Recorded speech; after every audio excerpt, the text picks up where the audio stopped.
దేవునికి మహిమ. మీ అందరికి శుభాభివందనాలు. ఒక ముఖ్యమైన ప్రకటన. గ్లోరియస్ టెంపుల్ వారు నిర్వహించు స్వస్థత ఉజ్జీవ అభిషేక ఆరాధనకు మిమ్మల్ని ప్రేమతో ఆహ్వానిస్తూ ఉన్నాము.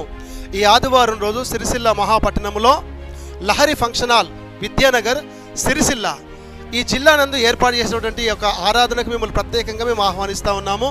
స్థానిక దైవజనులు గోవర్ధన్ గారు అలాగే అనుష గారు కూడా మిమ్మల్ని ప్రేమతో ఆహ్వానిస్తూ ఉన్నారు. ఎంతో ప్రార్థన పూర్వకంగా ఎంతో భారంతో ఏర్పాటు చేసినటువంటి ఈ ఆరాధనకి మిమ్మల్ని అందరినీ ప్రేమతో ఆహ్వానిస్తూ ఉన్నాము. సాయంత్రం 4 గంటల నుంచి 7 గంటల వరకు జరిగేటువంటి ఆరాధనకి మీరందరూ కూడా కుటుంబాలతో పాటు కలిసి రండి. బంధువులకు, స్నేహితులు కూడా తెలియజేయండి. మీరందరూ కలిసి రండి. మనం కలిసి ప్రభునామాన్ని స్తుతిద్దాం. ఉజ్జీవ గీతాలు, అద్భుత ఆరాధన, శక్తివంతమైన వాక్య సందేశం మీకు అన్నిటిని తోడబోతా ఉన్నాడు. మీకు స్వస్థత, విడుదల దేవుడు కలిగించబోతా ఉన్నాడు. వాక్యం ద్వారా గొప్ప ఉజ్జీవాన్ని రేపబోతా ఉన్నాడు. కలిసి రండి. మనం అందరూ కూడా ప్రభువుని స్తుతిద్దాం. దేవుడు మిమ్మల్ని, మీ కుటుంబాన్ని దీవించును గాక. ఆమేన్, ఆమేన్ అండ్ ఆమేన్.